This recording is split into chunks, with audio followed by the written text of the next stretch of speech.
Hey, Life Groups, welcome back. This weekend we stepped into Palm Sunday, the beginning of Holy Week, a journey that starts not at the cross, but just outside Jerusalem in a place called Bethany, a place where something incredible had already happened and that a man named Lazarus had been raised from the dead. And so in Jerusalem and in Bethany, resurrection was already in the air. Crowds were forming, people were curious, people were excited, and some came to see Jesus, but others came to see a dead man walking. But then it happens. Jesus enters Jerusalem. The crowds gather, palm branches are being waved, voices shout, "Hosanna! Blessed is he who comes in the name of the Lord, the King of Israel." And though they thought that they knew what kind of king he was or was going to be, they thought he was going to be a conqueror, a political leader, a military power and force. They wanted their freedom, but only on their terms. But Jesus didn't come in right on a war horse. He came on a donkey, not in a powerful appearance, but powerful in purpose.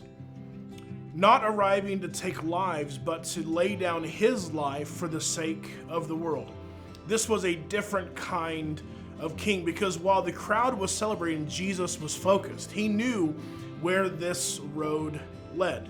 It led to suffering, it led to rejection, and ultimately to the cross. And still, he kept going.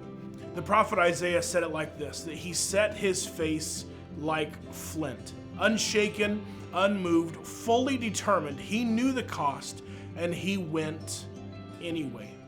Because when it mattered most, Jesus showed up, and he showed up for the crowd that praised him, and he showed up for the crowd that would later shout, "Crucify him." He showed up for the faithful and the ones who would betray him. He showed up for the broken, the hurting, the lost, and he showed up for you and for me. Romans chapter 5 says that while we were still sinners, Christ died for us. Not waiting till you got everything together, not when we deserved it, but just at the right time, God showed up. So as we step into Holy Week, don't rush past these moments. We encourage you to sit in it, to think about him, and like Charles Spurgeon said, come and think a while of him, of the King who came in humility, the King who took our place, the King who gave everything, a different kind of King, the King who showed up and showed up for you and for me. Enjoy your discussion today.